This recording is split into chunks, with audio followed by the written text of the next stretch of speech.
This video is about reference building, particularly reference building anime girls. To start, let's introduce the three kinds of references. The first is a full body reference. This is often the easiest to recreate, but they can be harder to find. For anime girls, there's figurines that help a ton if you're struggling to find a full body reference.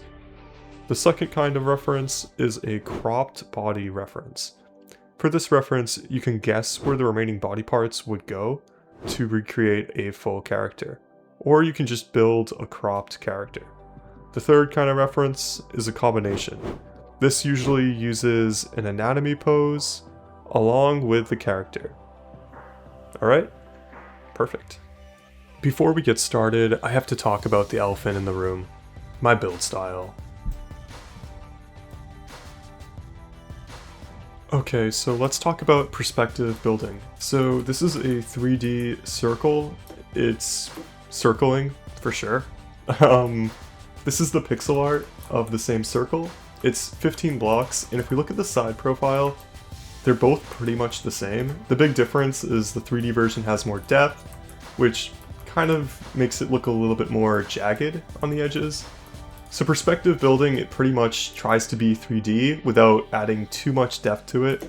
So it creates kind of like an oval shape where you would have a circle shape.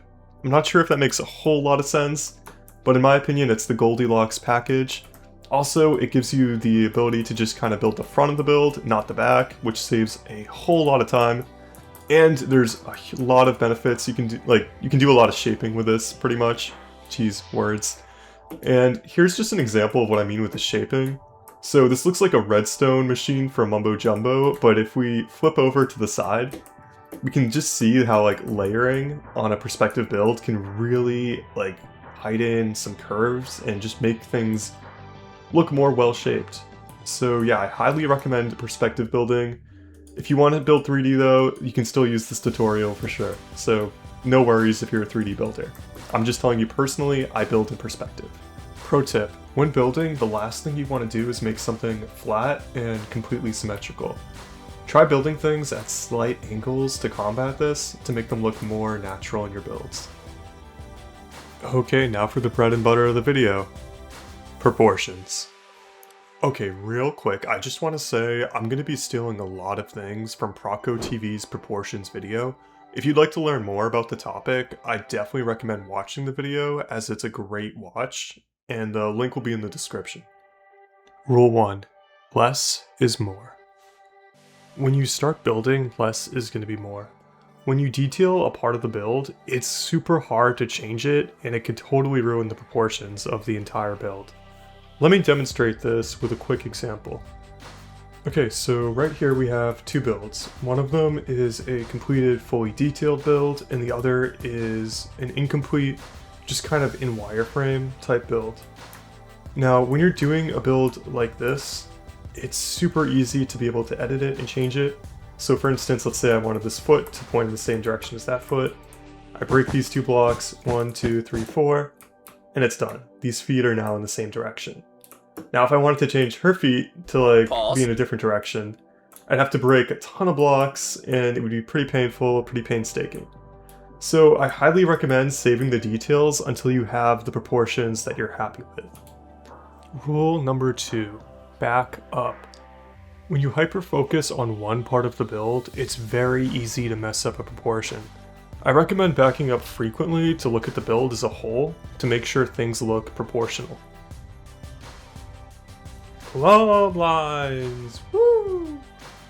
Okay, now for some more complex topics.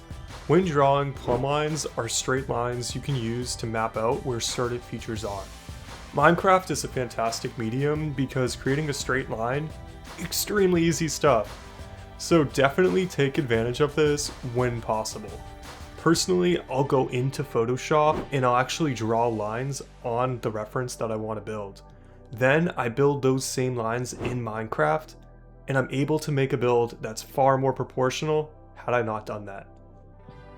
Tip number 4 is to use proportional relationships. As long as the proportional relationships are the same, the drawing is accurate. When you finish building a part of a build, use it to reference the next part. For instance, this thigh is 3 blocks wide, which if we compare the head width to the thigh width in the reference, we can see the head is going to be about 4 blocks wide. Always use what you've done to help you continue, and make sure everything relates in the right way. That sounded super smart, but probably made no sense. Sorry. Okay, let's talk common anime girl proportions. Just to clear something up, women come in all shapes and sizes, and if this was a video about creating real women, it would be really hard to explain. However, anime girls pretty much all have the same body type. And this body type is around 7.5 heads tall, and the legs are around 60% or so of that.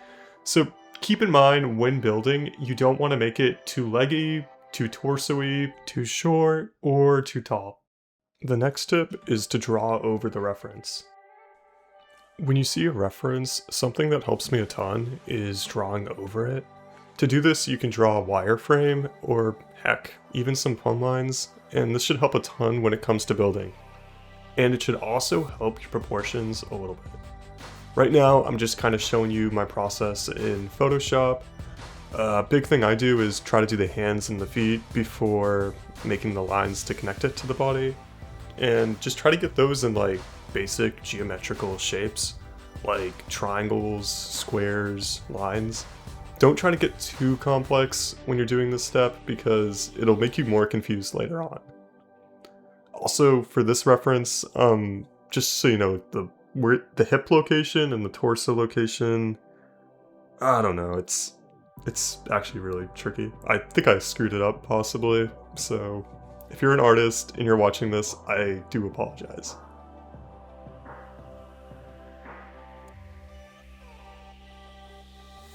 Just to make this a quick tutorial, I'm gonna go over these next two topics pretty quickly.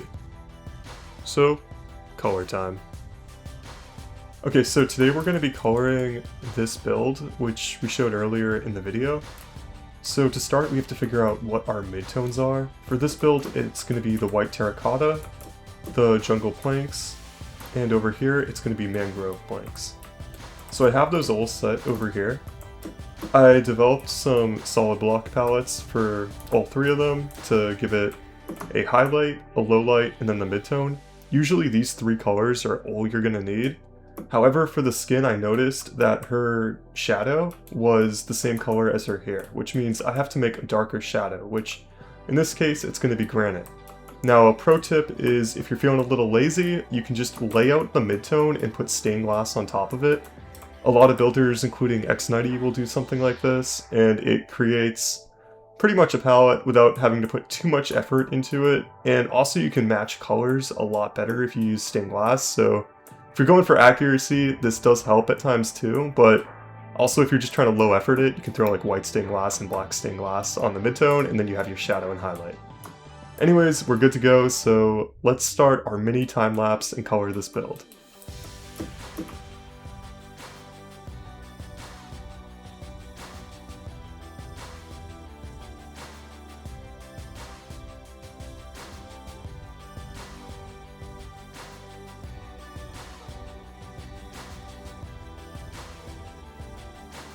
Wow.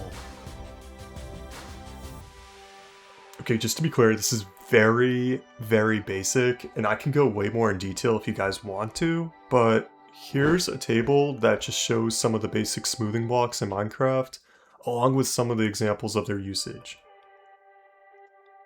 Well, if you've gotten this far, hopefully you can now build your...